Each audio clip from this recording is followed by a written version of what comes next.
Introduction देखे थे कल। आज मैं आपको सेल या जो कोशिका वाला टॉपिक है यहां से मैं स्टार्ट करूंगा पढ़ाना। इस पर भी मैं कुछ इसके बेसिक चीजों को पहले बताऊंगा। इसके कुछ इतिहास है, इसके ओरिजिन के संबंध में मैं आप लोगों को ओरिजिन ऑफ लाइफ का कुछ स्टोरी बताऊंगा। ओरिजिन ऑफ लाइफ या जीवन की उत्पत्ति,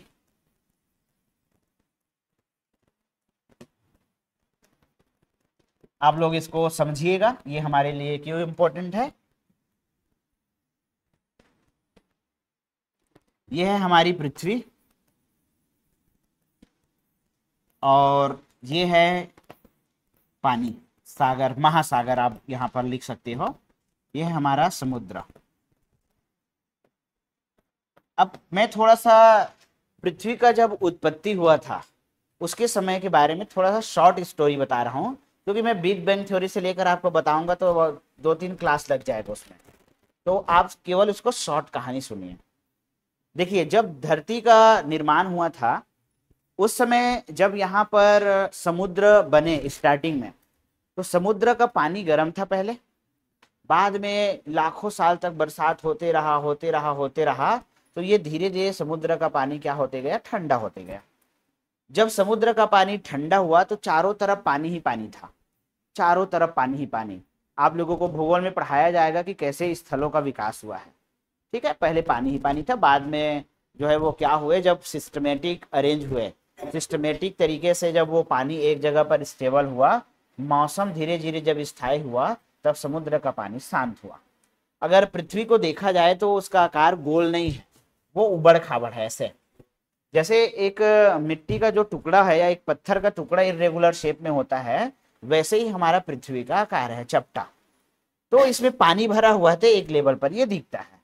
खैर डजंट मैटर उसके शेप के बारे में, हम बात कर रहे हैं पानी के बारे में। तो पानी जब यहाँ पर शांत हुआ गर्म से, तो पानी में मौजूद थे बहुत सारे तत्व, like carbon, hydrogen, nitrogen, potassium, phosphorus, ये सारी चीजें। यही सब एलिमेंट धीरे धीरे धीरे धीरे आपस में इकट्ठा होके एक कोशिकीय जीव को बनाए, सिंगल सेलुलर लिविंग ऑर्गेनिज्म। और जब सबसे पहले एक कोशिकीय जीव बना, तो वो जो जीव था वो माइक्रोस्कोपिक लेवल पर था। वो जो जीव था वो प्रॉपर आज के जीवों के समान बहुत सारे कोशिकाओं वाला नहीं था, एक ही कोशिका का था, और वो था एक बैक्टीरियल सेल, वो था एक साइनोबैक्टीरिया। और वो जो बैक्टीरिया है अंडर डेवलप्ड सेल की कैटेगरी में आता है। बाद में लाखों साल बाद लैंड का जब विकास हुआ, जमीन जब समुद्र से ऊपर उभर कर आने लगे, तो वहां पर पादपों का विकास हुआ, और पादप के बाद में जंतु बाद में आए, और मनुष्य तो बहुत बाद में आए। तो आप ये इस प्रकार से जीवन की उत्पत्ति के सीक्वेंस को समझेंगे। तो जब जीवन की उत्पत्ति हुई तो इंसान भी कोई ना कोई चीज से मिलकर बना होगा। हम लोग ऐसे आसमान से थोड़ी टपके होंगे, लो मैं आ गया करके, कहीं ना कहीं से तो हम लोग भी बने होंगे। तो आप लोग को एक इवोल्यूशन का थ्योरी पढ़ाएंगे नहीं, आपके सिलेबस में नहीं है, बस सुनाऊंगा कहानी जब आएगा टॉपिक तब, कैसे बंदरों के पूर्वजों से विकास के क्रम में हम लोग यहाँ तक पहुंचे। अब ऐसा बोला जाता है, बहुत से साइंटिस्टों के बीच इस बात को लेकर भी मतभेद है। क्योंकि आप टीचर भर्ती के स्टूडेंट हैं, इसलिए आपको सारी चीजें मैं क्लियरली बताऊंगा कि ये इवोल्यूशन की थ्योरी सही है, गलत है, या कहाँ पर मिस्टेक है इसमें। तो हम लोग जैसे भी हो, हम लोग जन्म ले लिए, अब हम लोग बन चुके हैं। तो हमारा जो शरीर है वो कोई ना कोई चीजों से मिलकर बना होगा। जैसे कि हम लोग घर बनाते हैं, भवन, तो बहुत सारे रॉ मटेरियल यूज करते हैं, जैसे रेत, गिट्टी, सीमेंट, ईंट। मैं ईंट का एग्जांपल देता हूं। एक एक ईंट को जब हम लोग जोड़ते जाते हैं, एक एक ईंट को व्यवस्थित तरीके से हमने जोड़ा, तो यहां पर एक दीवार का निर्माण होता है, और ऐसे ही हमारा चार दीवारी बनता है। चार दीवारी बन गया, चार दीवारी से घर का निर्माण हो गया। जब प्लास्टर नहीं हुआ रहता है, उससे पहले का आप लोग देखोगे तो चारों तरफ ईंट ही ईंट दिखेगा। मतलब उस घर की संरचनात्मक इकाई अगर क्या है, अगर हम पूछे, तो आप बोलोगे ईंट है, ईंट से ही बना है, ईंट से ही उसका संरचना का निर्माण हुआ है। तो कोई जीव भी किसी ना किसी चीज से तो बना होगा। है कि नहीं, कोई ना कोई मटेरियल से ही बना होगा। तो हम लोग बने हैं कोशिका से, हम लोग बने हैं सेल से, सेल बोलते हैं इंग्लिश में। अब ये सेल क्या है, सेल किसको बोलते हैं, अभी मैं आपको फोटो दिखाऊंगा। पादप भी, पेड़ पौधे भी सेल से बने हैं और हम इंसान भी सेल से बने हैं। आइए एक इमेज देखते हैं सेल के बारे में, फिर मैं इसके हिस्ट्री पर और प्रकाश डालूंगा थोड़ा सा। सबसे पहले मैं आपको बता रहा हूं प्लांट सेल के बारे में।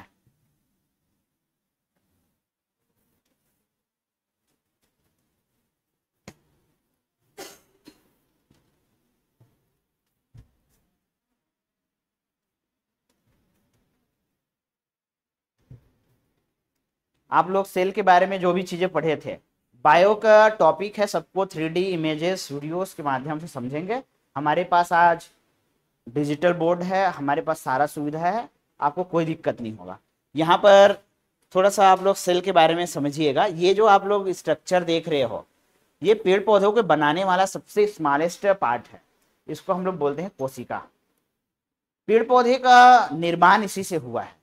और ये जो आप लोग देख रहे हो, इसके ऑर्गन है। अगर हम पीछे पलट दे तो कुछ इस प्रकार से दिखेगा, और ये भी तब दिखेगा जब आप सूक्ष्मदर्शी में देखोगे, ऐसे में ये नहीं दिखेगा, मतलब ये बेहद छोटा है। तो हम लोग जब इसको अंदर से देखते हैं तो इसके अंदर में हमें कुछ इस प्रकार के अंग मिलते हैं। अब ये अपने आप में एक जीवित स्ट्रक्चर है, ये अपने आप में जीवित संरचना है। मतलब क्या है, इसमें श्वसन हो रहा है, इसमें प्रजनन हो रहा है, इसमें उत्पादन का जो प्रोडक्ट है वो बनाया जा रहा है, इसमें ऊर्जा का निर्माण हो रहा है। मतलब साफ है कि ये अपने आप में भी जीवित है। तो इसकी संख्या हमारे शरीर में अरबों में है, बिलियंस में है, और इसी के जुड़ने से ही हमारे शरीर का निर्माण हुआ। तो ये तो प्लांट सेल है। यहाँ पर ये कौन कौन से ऑर्गन है इसी को ही मैं बताऊंगा। हमारे शरीर में है ना हार्ट, हमारे शरीर में है लंग्स, हमारे शरीर में है बोन, ब्लड, वैसे ही ये इसका पूरा बॉडी है और ये इसके बॉडी के ऑर्गन हैं। अब बायोलॉजी में अगर आप कोशिका नहीं जाने तो आगे ना तो आप प्लांट सेक्शन समझ पाओगे, नहीं आप एनिमल सेक्शन समझ पाओगे। क्योंकि ब्रेन के सेल को न्यूरॉन बोलते हैं, मैं बोलूंगा तो सेल क्या होता है आपको समझ में नहीं आया है तो आप बार बार यही प्रश्न पूछते रह जाओगे कि एक्चुअल में सेल क्या है। तो सेल किसी भी जीव के शरीर का सबसे छोटा संरचनात्मक, क्रियात्मक और जनन की इकाई। ये तो हो गया हमारा प्लांट सेल। अभी मैं इसको एक्सप्लेन करूंगा, डायग्राम बना के एक्सप्लेन करेंगे।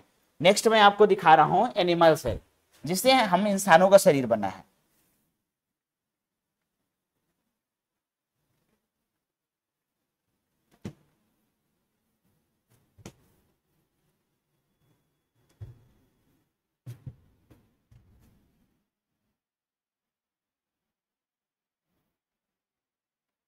ये जो स्ट्रक्चर आप लोग देख रहे हो ये एक एनिमल सेल है, ये हमारे शरीर की कोशिका है।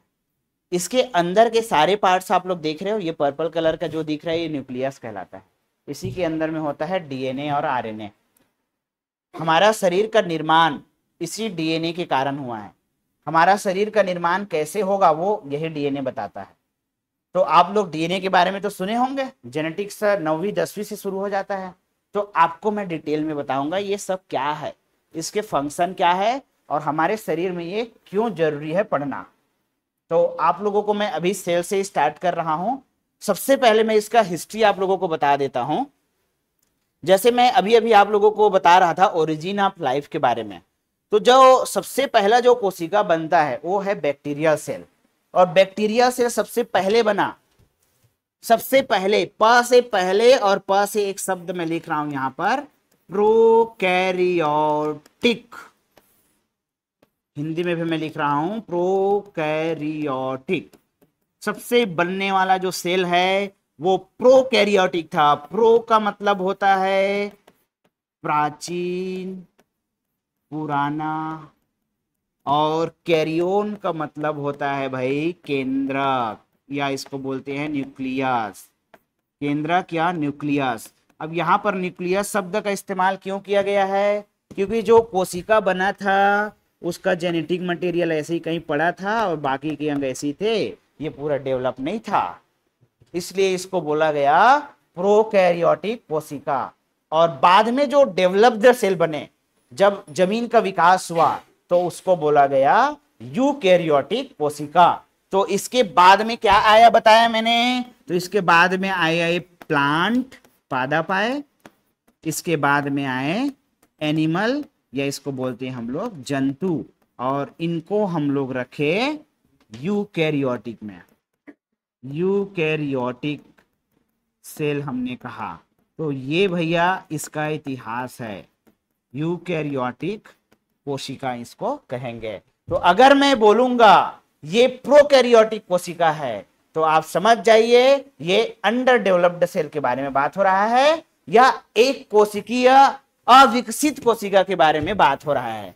तो बैक्टीरिया वगैरह जो है ना, इसके कैटेगरी में आ जाएंगे अल्प विकसित कोशिकाएं। मैं आपको पूरा इसका सेक्शन पढ़ाऊंगा आगे। फिर प्रोकैरियोटिक, ये तो प्रोकैरियोटिक है, फिर यूकैरियोटिक में आप आ जाइएगा, इसमें पूरा डेवलप्ड सेल का क्या है एग्जाम्पल हम लोग पढ़ने वाले हैं। अब बात करते हैं सबसे पहला व्यक्ति कौन था जो इसके बारे में बताया था। आ जाइए थोड़ा सा मॉडर्न हमारा जो हिस्ट्री है उस पर। सबसे पहला व्यक्ति है जो कोशिका के बारे में बताया था, उसको हम लोग बोलते हैं रॉबर्ट हुक। बात करते हैं हम लोग 1665 की, तो एक व्यक्ति थे 1665 में जिसको बोलते हैं रॉबर्ट हुक। रॉबर्ट हुक ये जो व्यक्ति है, इन्होंने ही कोशिका को खोजा है। आप लोगों को ये चीज पता होगा कि रॉबर्ट हुक नामक साइंटिस्ट ने लकड़ी की कोशिका को पहले खोजा था, कार्क का टुकड़ा। तो इन्होंने जब वो कार्क का टुकड़ा को माइक्रोस्कोप के नीचे रखा था, कार्क या आप लोग बोल सकते हो लकड़ी का टुकड़ा, तो उन्होंने इसके अंदर क्या देखा था, ऐसे हेक्सागोनल स्ट्रक्चर देखे थे, ऐसे षटकोण के आकार का, या आप लोग इसको बोल सकते हो मधुमक्खी के छत्ते के समान संरचनाओं को इन्होंने देखा था। अब आप ही लोग बताओ, जैसे ये लकड़ी सूखा है, सूखा है, इसको काटेंगे और माइक्रोस्कोप में देखेंगे तो इसके अंदर तो छेद छेद दिखेगा, सूख चुका है ना, इसमें ना तो पानी है ना कुछ चीज है, तो इसके अंदर भी हमें ऐसे ही खाली खाली जगह दिखेगा। तो रॉबर्ट हुक ने जब इसको खोजा था भाई इस संरचना को, तो उस समय हम लोग इसको सेला बोलते थे, और बाद में सेला से कन्वर्ट होकर ये आज सेल के रूप में जाना जाता है। लेकिन ये था एक डेड सेल, लकड़ी का टुकड़ा है, मतलब ये है एक डेड सेल, मृत कोशिका है भाई, मृत कोशिका। लेकिन ये मरे रहे या जिंदा रहे भाई, हम तो बोलेंगे ना इसको कोशिका। तो यहां से होता है कोशिका के खोज का कहानी शुरू। ये एकदम इतिहास बता रहा हूं ना, तो आप लोग इसको याद रखोगे। कोशिका को किसने खोजा था अगर पूछा, रॉबर्ट हुक आएगा। कोशिका को, डेड कोशिका को किसने खोजा, तब भी रॉबर्ट हुक आएगा। और साइटोलॉजी एक ब्रांच बनता है इसके बाद में। कोशिका को जब खोजा जाता है तो एक ब्रांच बनता है साइटोलॉजी, या साइटोलॉजी हम लोग बोलते हैं, इसको हिंदी में बोला जाता है कोशिका विज्ञान। तो फादर ऑफ साइटोलॉजी हम लोग रॉबर्ट हुक को मानते हैं भाई। तो ये इसका प्रारंभिक इतिहास है। अब आप सोचो इलेक्ट्रॉन माइक्रोस्कोप का आविष्कार कब हुआ था। हाँ, इलेक्ट्रॉन सूक्ष्मदर्शी का आविष्कार कौन से सन में हो गया था। यहां पर मैं लिख रहा हूं, दो साइंटिस्ट थे 1932, उन लोगों का नाम है नॉल और रस्का। ये जो दो व्यक्ति हैं, इन्होंने इलेक्ट्रॉन सूक्ष्मदर्शी का आविष्कार कर दिया था 1932 में। अब समझने वाली बात यह है कि ये जो इलेक्ट्रॉन माइक्रोस्कोप है इतना पावरफुल है कि एक बैक्टीरिया को 1,00,000 गुना बड़ा करके दिखा सकता है, इतना ज्यादा पावरफुल। तो 1665 में तो ऐसा कुछ भी नहीं था, तो उन्होंने खोजा कैसे होगा। 1665 मतलब समझ जाइए 17वीं शताब्दी, मिडिल टाइम पीरियड चल रहा है वहां पर, है कि नहीं। हमारा देश तो उस समय अंग्रेजों का गुलाम हो गया था क्या, मतलब बाहरी विदेशियों का एंट्री तो हो गया था 1500 वास्को डी गामा, आप लोग तो पढ़ते हो। तो आप सोचो दुनिया में इसके बारे में खोज चल ही रहा था। तो आप इसको समझोगे, ये जो व्यक्ति था ना रॉबर्ट हुक, इन्होंने जुगाड़ से बनाया था भाई माइक्रोस्कोप, जुगाड़ से, कंपाउंड माइक्रोस्कोप, कांच को लेंस को जोड़ जोड़ के। और इस समकाल में, इस टेम्पररी समय में लगभग इसके बारे में सबको जानकारी था। इसी के समकक्ष एक और साइंटिस्ट थे, लिवेन हॉक बोलते हैं। 1674 1674 में एक साइंटिस्ट थे, नाम मैं लिख रहा हूं, पूरा नाम है एंटोनी वॉन लिवेनहॉक। ये जो साइंटिस्ट है इसके बारे में दो कहानी प्रचलित है। इन्होंने अपने घर में जो गमला होता है उसमें पौधा था, उसमें पानी डाल रहा था। ये पानी डालते हैं तो जनरली मिट्टी कट जाता है भाई, तो मिट्टी कटा तो उन्होंने मिट्टी को इकट्ठा किया, हाथ को धोए तो मिट्टी उनके नाखून में रह गया था। तो कमरे के अंदर आकर ये उसको मिट्टी को जिज्ञासावश माइक्रोस्कोप के नीचे रख देते हैं। और जब ये माइक्रोस्कोप के नीचे रखते हैं तो इनको कुछ इस प्रकार के छोटे छोटे जीव वहां पर चलते हुए दिखाई देते हैं। ये बेहद छोटे थे, बेहद छोटे जीव थे, लेकिन ये जीवित थे। और ये था एक बैक्टीरिया, समझ रहे हो, ये था एक जीवाणु, बैक्टीरिया, या इसको बोलते हैं हम लोग जीवाणु। तो ये भाई चाहे जीवाणु रहे या कुछ भी रहे, जिंदा तो है ना। तो यहां से जीवित कोशिका का खोज हो जाता है जाने अनजाने में, और आपको जीवित कोशिका के खोजकर्ता के रूप में फिर जाना जाता है। तो एंटोनी वॉन लिवेनहॉक 1674 में क्या कर देते हैं, जीवित कोशिका को खोज देते हैं। और इसको आपको ये भी पूछ सकता है कि बैक्टीरिया को किसने खोजा था, ये भी दूसरा पहलू है, क्योंकि सबसे पहले जब इन्होंने खोजा है तो बैक्टीरिया के खोजकर्ता भी यही कहलाएंगे। तो ये जीवित कोशिका और मृत कोशिका को खोजने के क्या है, कहानी है, और इसको आपको बिल्कुल जानना है भाई। तो आप लोग इसको याद रखोगे। 1665 में रॉबर्ट हुक ने लकड़ी की कोशिका में मृत कोशिका को खोजा था, और उसी के कारण से उसको साइटोलॉजी या कोशिका विज्ञान के जनक के रूप में जानते हैं। और दूसरा जो व्यक्ति था 1674 एंटोनी वॉन लिवेनहॉक, ये खोजते हैं बैक्टीरिया सेल को, और ये है बैक्टीरिया के खोजकर्ता या जीवित कोशिका के खोजकर्ता। क्या यहां तक सबको समझ आ रहा है? अब हम बात करते हैं, जब कोशिका का खोज हो गया, उतना ज्यादा पावरफुल हमारे पास माइक्रोस्कोप नहीं था, तो अलग अलग टाइम पीरियड में कोशिका के अलग अलग अंगों को खोजा गया है। जैसे केंद्रक किसी और टाइम पीरियड में खोजा गया, माइटोकॉन्ड्रिया किसी और टाइम पीरियड में, उसके अंदर का गोल्जी बॉडी कोई और टाइम पीरियड में। तो ये अलग अलग टाइम पीरियड क्यों है, क्योंकि ये डेवलपमेंट का फेज है ना भाई। एक ही बार में इलेक्ट्रॉन माइक्रोस्कोप थोड़ी ना बना है, वो तो धीरे धीरे एक समय के हिसाब से डेवलप हुआ है। तो आपको अलग अलग टाइम पीरियड में अलग अलग कोशिका के अंगों को याद करना पड़ेगा, और ये याद करने वाला चीज मैं सबसे लास्ट में दिखाऊंगा। 5-6 पॉइंट में इसको इसने खोजा है, इस सन में याद कर लो ऐसा। तो आप लोग ध्यान रखिएगा, ये इसका इतिहास है। अब मैं बात करता हूं कोशिका में सेल के बारे में, प्लांट सेल के बारे में। प्लांट सेल, या इसको बोलते हैं हम लोग पादप कोशिका। तो यहां पर मैं इसका एक डायग्राम बनाऊंगा, और डायग्राम सभी लोग बनाएंगे, लेबलिंग सभी लोग करेंगे, और हमारा क्लास जो है कोशिका टॉपिक से शुरू हो चुका है। तो मैं उसको पहले तो ड्रॉ करूंगा, उसके अंगों का नाम लिखूंगा, एक्सप्लेन करूंगा, और आपको 2-2 3-3 पॉइंट में लिखाऊंगा। जब ये चैप्टर हो जाएगा तो इसके प्रश्न कैसे आते हैं एक टेस्ट लेंगे, उससे आपको समझ आ जाएगा क्या पढ़ना है, कैसे पढ़ना है। तो चलिए फिर मैं एक डायग्राम बना रहा हूं, आप लोग बनाएंगे। ये रफ डायग्राम है, आप लोग भी इसको फटाफट बना लेना।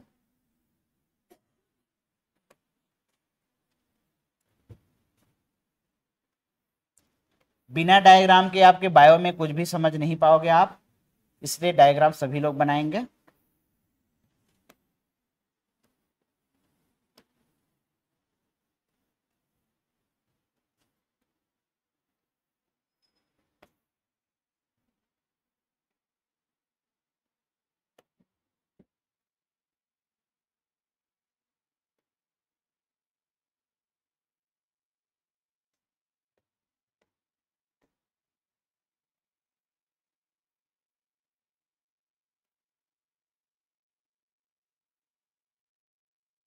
सभी लोग अच्छे से कॉपी बनाएंगे और मैं नियमित कॉपी चेक करता हूँ, और कुछ भी त्रुटि रहता है तो मैं उसको सुधरवाता भी हूँ भाई।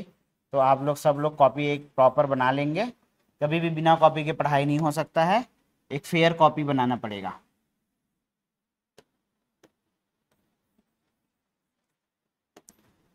ये इसके अंदर के ऑर्गन्स को मैं लिख रहा हूँ। ग्रीन कलर में मैं इसलिए इसको बना रहा हूँ क्योंकि प्लांट जो होता है वो ग्रीन कलर का होता है, ताकि हमारा जो साइकोलॉजिकल फैक्टर भी इसके साथ जुड़ा रहे।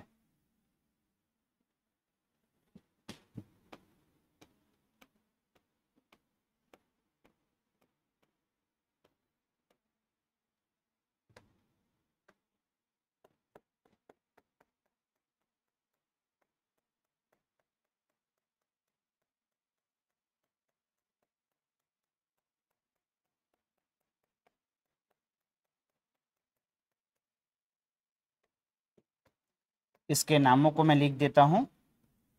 सबसे पहले आप लोग लिखेंगे सेल वॉल। सेल वॉल या इसको बोलते हैं कोशिका भित्ति। पादप कोशिका भित्ति किससे बना होता है? किससे बना होता है? नहीं, आपको एक बहुत ही शानदार क्वेश्चन मिलता है टीचर भर्ती के क्वेश्चन में। एक तरफ दिया रहता है सूची, कॉलम, कॉलम 1 और कॉलम 2। सेल का नाम लिखा रहेगा और उसमें पाए जाने वाले ऑर्गन का नाम, उसमें कौन प्रेजेंट है मैच कीजिए। तो सेल वॉल केवल प्लांट सेल में मिलेगा, दूसरे जगह पर किसी कोशिका में नहीं मिलेगा भाई। तो आपको मैं बताऊंगा, अभी हम इसको ड्रॉ करते हैं। नेक्स्ट आप लोग लिखिएगा सेल मेम्ब्रेन। सेल मेम्ब्रेन या इसको हम लोग बोलते हैं कोशिका झिल्ली। कोशिका झिल्ली, मेरे साथ साथ ही आप लोग भी इसको लिखते जाइए। अगला जो अंग है इसको हम लोग बोलते हैं माइटोकॉन्ड्रिया।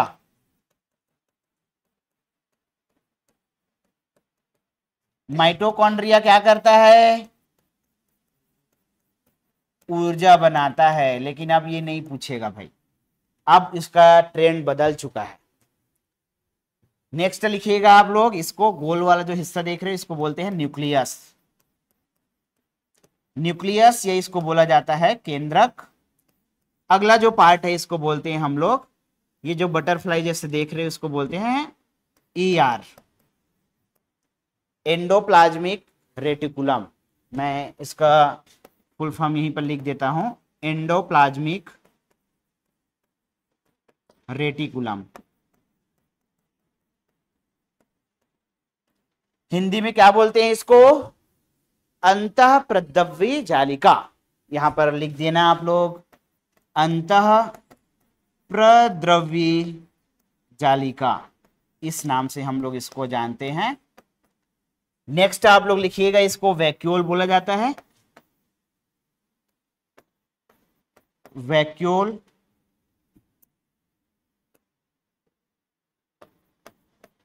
या इसको बोलते हैं रिक्तिका। इसी को हम लोग रसधानी भी बोल देते हैं। बायोलॉजी में डायग्राम का नाम इसी तरफ लिखा जाता है, क्योंकि हमारे एग्जाम रिटेन वाला तो नहीं है, हमें लिखना पड़े, डायग्राम बनाना पड़े, तो हम लोग एमसीक्यू सॉल्व करने वाले हैं। मैं इसका नाम सभी तरफ लिख दूंगा क्योंकि जगह उधर कम है भाई। मैं इधर भी लिख देता हूं कुछ ऑर्गन के नाम। ये वाला जो हिस्सा है इसको बोलते हैं क्लोरोप्लास्ट। क्लोरोप्लास्ट या हिंदी में बोलते हैं हम लोग हरित लवक। इसके अंदर में ये जो छोटे छोटे दाने बिखरे हुए हैं बहुत सारे, ये जो छोटे छोटे दाने हैं इसको हम लोग बोलते हैं राइबोसोम। राइबोसोम इंग्लिश और हिंदी में सेम नाम है, राइबोसोम ही बोलते हैं हम लोग। और ये जो गोल गोल बड़ा बड़ा पार्ट देख रहे हो ये है गोल्जी बॉडी। गोल्जी बॉडी या इसको बोलते हैं हम लोग गाल्जी काय। गाल्जी काय को कोशिका का ट्रैफिक पुलिस बोला जाता है भाई। Traffic police of the cell किसे कहा जाता है? तो गाल्जी बॉडी को बोला जाता है। क्यों बोला जाता है अभी बताऊंगा थोड़ी ही देर में। और यहां पर बोर्ड का जो ब्लैक पार्ट पूरा देख रहे हो, जो यहां पर है ब्लैक पार्ट वो यहां भी है। ऑर्गन के अंदर को छोड़कर बाकी सभी ब्लैक पार्ट, इसको ब्लैक पार्ट को हम लोग बोलते हैं कोशिका द्रव्य, साइटोप्लाज्म। हिंदी वाले लिखेंगे कोशिका द्रव्य, एक ही साथ लिखना आप लोग। तो ये हो गया कोशिका द्रव्य के साथ पादप कोशिका का बेसिक संरचना है। इतना बनाइए, फिर मैं एक एक करके उसके अंगों के कार्यों को समझाऊंगा। चलिए,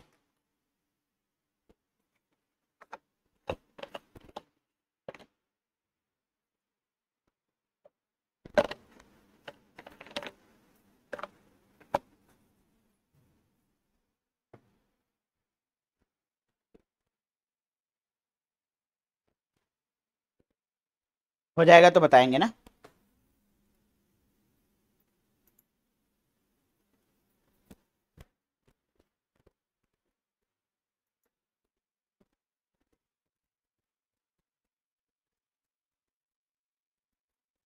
जो भी मैं लिखता हूँ, मैं हर बार लिखो करके नहीं बोलूंगा। आप लोगों को इंपॉर्टेंट लगता है आप लोग लिख लिया करो उसको, ठीक है?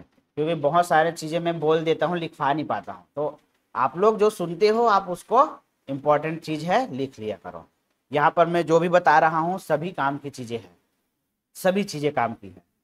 आप लोगों को बाद में आप वीडियो भी देख सकते हो, याद भी हो जाएगा। मैं बोलूंगा कई चीजें तो आपको ऐसी याद हो जाएगी, तो इस बात को ध्यान में रखना।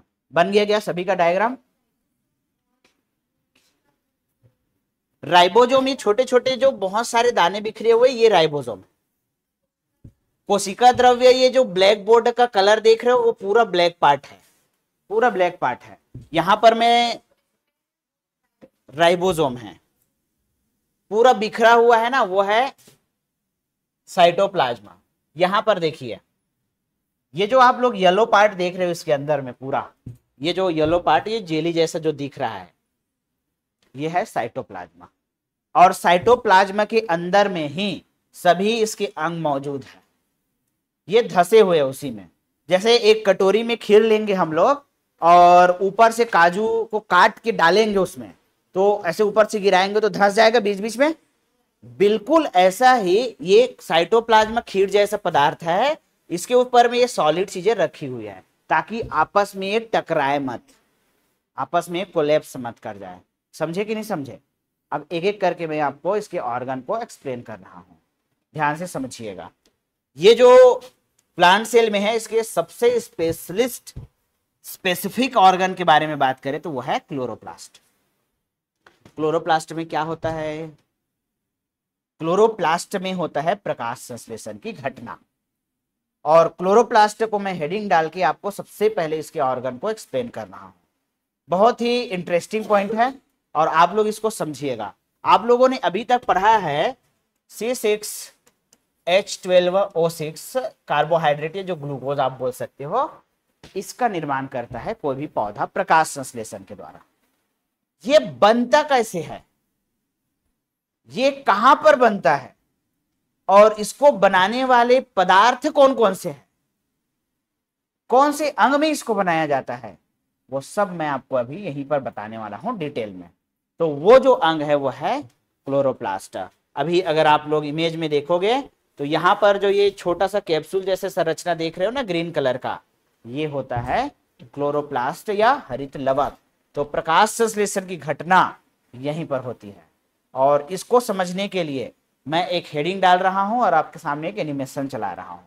उस एनिमेशन को आप लोग देखिएगा और समझिएगा, उसके बाद में मैं उसको यहां पर आपके सामने लिखूंगा।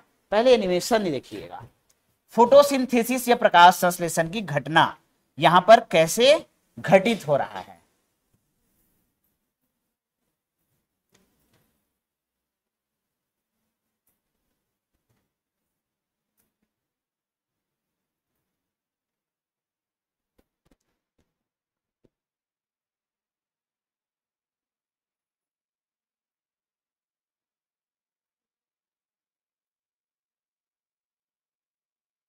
ध्यान से सभी लोग देखेंगे, लिखने का प्रयास नहीं करेंगे, इसको देखना है।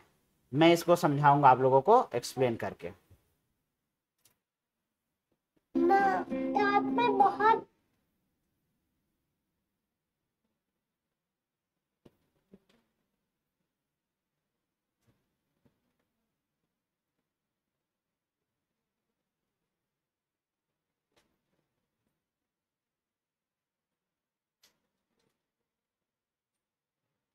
एक मिनट, सब लोग ध्यान से देखेंगे और इसको सुनेंगे। वॉइस चालू रखूं कि वॉइस बंद रखूं, बताइए आप लोग। इंग्लिश में है, चालू रखूं कि बंद रखूं? चालू रखूं, सुनोगे? मैं एक्सप्लेन करूंगा तब आप लोग उसको समझ जाना। मैं वॉइस वाली कर देता हूं और ध्यान से देखेंगे। उसमें क्लियर दिखता है तो उसमें देखो, यहाँ क्लियर दिखता है तो यहाँ देखो। Of photosynthesis. A look around at nature is an absolute treat to our senses. We all enjoy the colors and fragrance of plants, but seem to forget about their important contribution. Plants are an absolute necessity for life on Earth. It is so because of the process of photosynthesis. A closer look at a plant shows that it is firmly held in the soil by the help of roots. These roots absorb water from the soil and through the tiny tubes transport it to the stem and then to the leaves. The stem holds the leaves in such a way that they absorb maximum energy from sunlight. A leaf is a very important part of the plant. Photosynthesis, the ultimate provider of food and oxygen, occurs in the leaf. A leaf consists of a flat, thin lamina, which is joined to the stem by a petiole. The flattened lamina provides large surface area for trapping sunlight.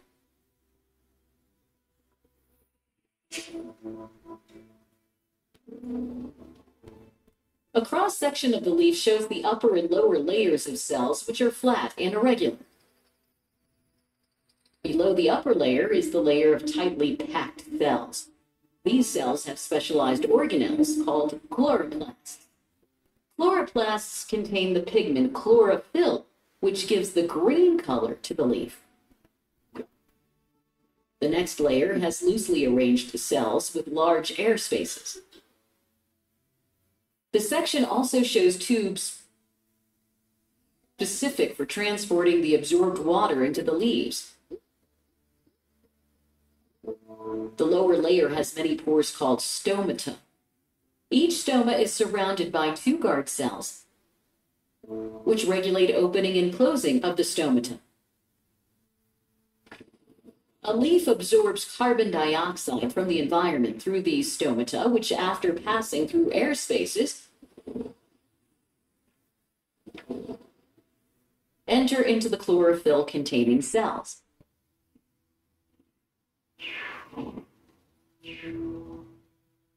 Both water and carbon dioxide molecules are finally absorbed by the chloroplast.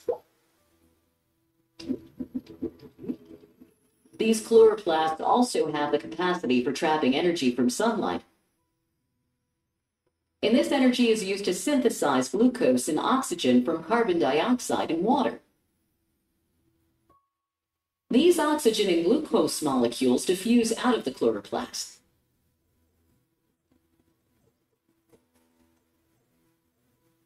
The glucose is transported through other specialized tubes to all parts of the plant, aiding in their growth.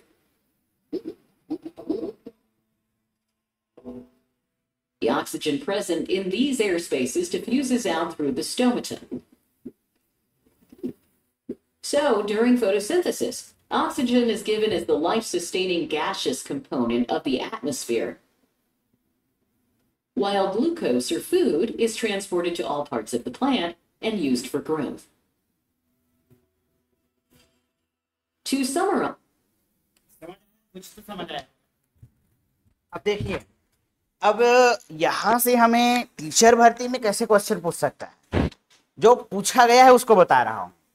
Glucose के एक molecule का formula होता है, जैसे अभी आपने देखा कि प्रकाश संश्लेषण के दौरान ग्लूकोज बना, और ये जो ग्लूकोज बना है ये कहां पर बनेगा, और ग्लूकोज बनाने के लिए कौन कौन सी चीजें चाहिए, तो आप लोगों को वही चीज एग्जाम में पूछा जाएगा। तो जो C6H12O6 देख रहे हो, इसमें ये जो कार्बन है यही मेन प्रोडक्ट है जिसको बनाना है, और इसी 6 कार्बन को बनाने के लिए जो प्लांट होता है वो फोटोसिंथेसिस करता है। तो एक कार्बन एक साइकिल में बनेगा, दूसरा कार्बन दूसरे साइकिल में बनेगा। ये साइकिल क्या होता है फोटोसिंथेसिस में आपको मैं डिटेल से बताऊंगा। अभी यहां पर मैं इसका आधारशिला रखूंगा कि क्लोरोप्लास्ट में होता क्या है। और क्लोरोप्लास्ट में, अच्छा एक चीज बताओ, अभी वातावरण में ऑक्सीजन रिलीज हुआ, क्या कोई बता सकते हो ऑक्सीजन कौन से पदार्थ के टूटने से बना? ये तो इसमें पता नहीं चला ना, ये तो एग्जाम में पूछ सकता है। ऑक्सीजन कौन से पदार्थ के टूटने से बना बताइए? पानी, H2O। H2O टूटेगा तब यहां पर मुक्त होगा ऑक्सीजन। और मैं क्लोरोप्लास्ट के अंदर क्या हो रहा है जो इसमें नहीं बताया गया वो चीजें बता रहा हूं। वो चीज है जो आज तक आपने पढ़ा है। सूर्य के प्रकाश की उपस्थिति में पौधे हरित लवक की सहायता से कार्बन डाइऑक्साइड और पानी का उपयोग करके भोजन का निर्माण करते हैं, ये सबने पढ़ा है। तो भोजन निर्मित कहां हो रहा है, कौन करवा रहा है, कितने अणु कितने परमाणु वहां पर यूज हो रहे हैं, वो एग्जाम के पॉइंट ऑफ व्यू से इंपॉर्टेंट है। तो वही मैं आपको बताने वाला हूं। तो आप लोग पहले हेडिंग डालिए क्लोरोप्लास्ट, यहां पर हेडिंग डालिए क्लोरोप्लास्ट। क्लोरोप्लास्ट, और क्लोरोप्लास्ट को हम लोग बोलते हैं हिंदी में हरित लवक। और ये दिखता कैसे है, तो अभी अभी मैंने कई बार आप लोगों को इसको दिखा दिया है और बता दिया है कि ये जो क्लोरोप्लास्ट होता है भाई, ये जो कैप्सूल जैसे ग्रीन ग्रीन कलर में देख रहे हो यही है संरचना। तो मैं एक यहां पर बनाता हूं ग्रीन कलर का एक स्ट्रक्चर, ये है क्लोरोप्लास्ट। और क्लोरोप्लास्ट के अंदर में दो भाग होंगे। इसके अंदर में ऐसे बिल्डिंग जैसे संरचना है, क्या बोलते हैं इसको? ग्रेनम बोलते हैं। बहुत अच्छा, ये ग्रेनम है। सिंगल है तो ग्रेना बोलेंगे, एक एक जो सिंगल सिंगल यहां पर बॉक्स बन रहा है। अब ये ग्रेना है और ये ब्लैक पार्ट देख रहे हो ये स्ट्रोमा है। क्लोरोप्लास्ट के अंदर में दो भाग दिखेंगे हमें, एक को बोलते हैं ग्रेना और एक को बोलते हैं स्ट्रोमा। मैं लिख देता हूं, ये अंधकार वाला भाग है। स्टोम मतलब तूफान होता है, तूफान काला है भाई। स्ट्रोमा को ऐसे याद रखना, स्ट्रोमा। और ये ग्रेनम वाला हिस्सा है, तो यहां पर मैं लिख देता हूं ग्रेना। ये दो भाग आप लोग याद रखना क्लोरोप्लास्ट के अंदर में। ग्रेना मतलब ये सिक्का जैसी संरचना, स्ट्रोमा जैसे वो काला वाला हिस्सा जो है वो। इसको मैं समझाऊंगा तो एक बॉक्स के रूप में समझा रहा हूं आपको। क्लोरोप्लास्ट को मैं एक बॉक्स जैसे संरचना में बदल देता हूं, ये इस तरह से समझने के लिए। और इसको मैं दो भाग में बांट दूंगा। एक भाग को मैं नाम दे दूंगा ग्रेना और एक भाग को मैं नाम दे दूंगा स्ट्रोमा, जैसा कि हम लोगों ने यहां पर लिखा हुआ है। अब आपको पता है भाई, पत्ती में जब सूर्य का प्रकाश पड़ेगा तो क्लोरोप्लास्ट में भी पड़ेगा। आपने अभी एनिमेशन में देखा है सनलाइट कैसे पड़ रहा था। तो यहां पर जैसे सनलाइट पड़ेगा, पेड़ पौधों में मौजूद जो पानी है H2O, ये टूटेगा और ऑक्सीजन को वातावरण में भेज देगा भाई। जैसे ये ऑक्सीजन को वातावरण में भेजेगा, वातावरण का कार्बन डाइऑक्साइड यहां से एंट्री लेगा।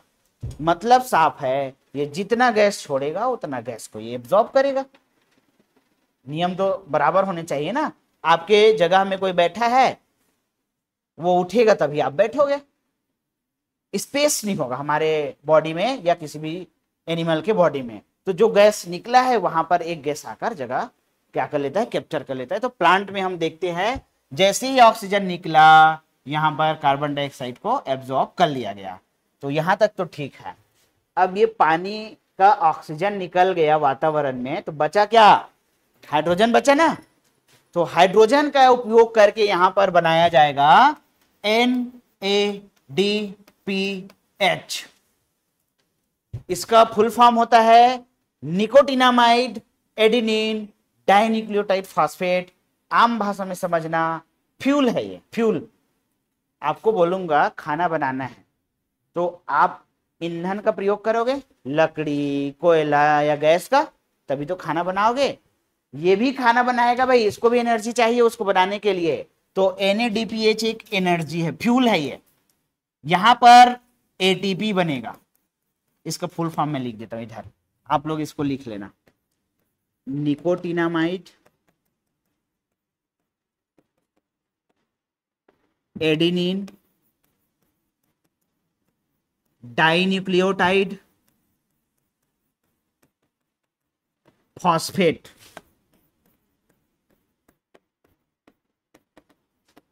और एक लिखा हूं मैं वहां पर एटीपी। एटीपी का पूरा नाम क्या है? ट्राइफॉस्फेट। बिल्कुल, एडिनोसिन ट्राइफॉस्फेट है ये। तो यहां पर आप लोग लिखिएगा एडिनोसिन ट्राइफॉस्फेट, मतलब फॉस्फेट के 3 अणु हैं। और एक और शब्द लिख लेना यहां पर एडीपी, इसको बोलते हैं एडिनोसिन डाइफॉस्फेट। 2 फॉस्फेट के अणु हैं, डाइफॉस्फेट। तो इस प्रकार से इन तीनों का फुल फॉर्म होगा। तो यहां पर जो NADPH और ATP बना है, ये क्या है भाई? ये फ्यूल है।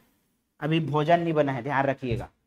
प्रकाश के प्रेजेंस में ये है सनलाइट, प्रकाश के प्रेजेंस में पानी टूटा है और फ्यूल बना है। आप लोगों को जानकर ये बिल्कुल भी हैरानी नहीं होना चाहिए कि सनलाइट का डायरेक्ट यूज करके भोजन नहीं बन रहा है। सनलाइट को कन्वर्ट किया जाएगा केमिकल एनर्जी में। जो प्रकाश ऊर्जा है उसको रासायनिक ऊर्जा में बदलेंगे तभी तो यूज करेंगे। डायरेक्ट सूर्य का प्रकाश से भोजन नहीं बनेगा भाई, उसको फ्यूल बनाने के लिए यूज किया जाएगा। अब ये काम प्रकाश के प्रेजेंस में हो रहा है तो हम लोग इसी को बोल देते हैं प्रकाश अभिक्रिया। इसी को बोलते हैं हम लोग प्रकाश अभिक्रिया। प्रकाश अभिक्रिया या इंग्लिश में इसी को बोलते हैं लाइट रिएक्शन। लाइट रिएक्शन, यही है लाइट रिएक्शन। आप लोग लाइट रिएक्शन, डार्क रिएक्शन सुनते हो ना, उसका लाइट रिएक्शन या प्रकाश अभिक्रिया यही है जो प्रकाश की उपस्थिति में हुआ है। अब क्या होगा? अब इसी ऊर्जा का उपयोग करके स्ट्रोमा वाले भाग में एक साइकिल चलाया जाएगा। यहां पर एक साइकिल चलेगा, इसका नाम है C3 साइकिल। सुने हो नाम? सब लोगों ने सुना होगा भाई।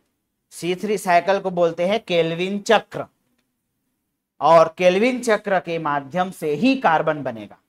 तो आप लोग साइकिल तभी चला पाओगे ना जब आपके अंदर ऊर्जा होगी। बिना ऊर्जा के कोई चला पाओगे क्या? तो ये जो NADPH और ATP है, यही तो फ्यूल है जो इसको चलाएगा। तो ये जाएगा स्ट्रोमा वाले पार्ट में,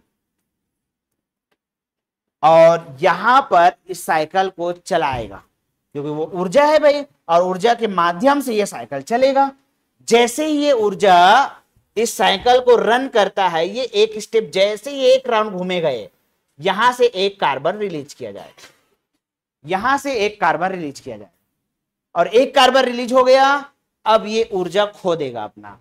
ATP का ट्राइफॉस्फेट है, ये बदल जाएगा डाइफॉस्फेट में, एक ATP यूज हो जाएगा। समझ आ रहा है? इसका NADPH यूज हो गया तो ये वापस फिर आएगा भैया, हमारा तो एनर्जी खत्म हो गया, तो ये NADP में बदल जाएगा, ये ADP में बदल जाएगा। फिर यहां पर प्रकाश की उपस्थिति में पानी टूटेगा, फिर NADPH और ATP में बदलेगा, फिर जाएगा, फिर एक कार्बन बनाएगा, फिर आएगा। जब ये प्रक्रिया 6 बार हो जाएगा तब बनेगा ग्लूकोज का एक अणु। क्या आप लोगों को समझ आया? ये समझ आया कि नहीं? एक बार और बता दूं? ठीक है, एक बार और बता रहा हूं मैं, ध्यान से सुनिएगा। जितने भी पेड़ पौधे हैं, समस्त हरे पौधे सूर्य प्रकाश की उपस्थिति में क्या करते हैं? पानी को तोड़ते हैं ऑक्सीजन में और हाइड्रोजन में। ऑक्सीजन का उसका कोई यूटिलाइजेशन नहीं है, ऑक्सीजन का कोई उपयोग नहीं है, तो वो वातावरण में छोड़ देते हैं। ऑक्सीजन को हम लोग यूज करते हैं, कुछ प्लांट ऑक्सीजन भी यूज करते हैं। बताऊंगा मैं, फोटोसिंथेसिस पढ़ाऊंगा तो। कौन सा पादप है जो ऑक्सीजन को बहुत ही ज्यादा यूज करता है? नीम। अगर रात में आप नीम के पौधे के पास हो तो आपको जितना ऑक्सीजन चाहिए उससे ज्यादा ऑक्सीजन वो ले रहा है, 10 गुना 50 गुना आपको ऑक्सीजन की कमी पड़ जाएगी। तो नीम पेड़ के नीचे कभी भी नहीं रहना है रात में, क्योंकि वो खुद ऑक्सीजन लेता है, वो ध्यान रखना है। तो वो क्यों लेते हैं ऑक्सीजन? प्रकाश संश्लेषण में बताऊंगा विस्तार से। अभी यहां पर समझिए सनलाइट के प्रेजेंस में जैसे ही ऑक्सीजन को रिलीज करेगा, हाइड्रोजन का उपयोग करके बनाया गया एक पदार्थ, इसको बोलते हैं NADPH, और ये एक ईंधन है, फ्यूल। पेट्रोल डीजल होता है वैसे ये हमारे प्लांट का ईंधन है। ATP भी ऊर्जा ही है, सभी को पता है। ATP ऊर्जा है, सबको पता है कि नहीं पता है? स्कूल से पढ़ते आ रहे हो ऊर्जा है करके। तो ये दोनों ईंधन का काम करेगा और यहाँ पर C3 साइकिल को चलाएगा। और ये साइकिल को चलाने के लिए ऊर्जा चाहिए। एक बार रन कराने के लिए इसका एनर्जी जितना है वो खपत हो जाता है, और एक बार रन करते ही ये एक कार्बन को रिलीज करता है, फिर वापस जाएगा, फिर ये NADPH बनेगा, फिर ATP बनेगा, फिर वापस आएगा। यही प्रक्रिया पेड़ पौधों में कंटिन्यू चलता रहता है, और यही प्रकाश संश्लेषण की घटना कहलाती है। क्या आप लोगों को समझ आया? ये समझ आ गया? मैं रटवाऊंगा नहीं, आपको समझाऊंगा, क्योंकि एग्जाम में आप कॉन्सेप्चुअल क्वेश्चन को देख के अपना दिमाग लगा के सॉल्व करोगे। रटने वाला काम नहीं, ये रट लिया और ये आगे ये फॉर एप्पल ये लो टिक लगा दिया, ये नहीं चलेगा भी। तो आपको पूरे गहराई में जाना पड़ेगा। तो यहाँ पर क्या हो रहा है C3 साइकिल में, ये मैं पढ़ाऊंगा प्रकाश संश्लेषण चैप्टर में।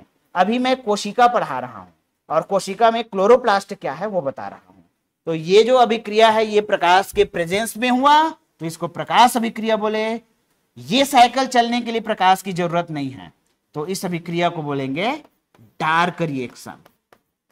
डार्क रिएक्शन, या इसको बोलते हैं हम लोग अंधकार अभिक्रिया। अंधकार अभिक्रिया। तो आप लोग इसको लिख लो भाई, नहीं लिखे हो तो लिख लो, चलो जल्दी से लिखिए। नहीं पाया जाता है मंजू, एनिमल सेल में ही होता है।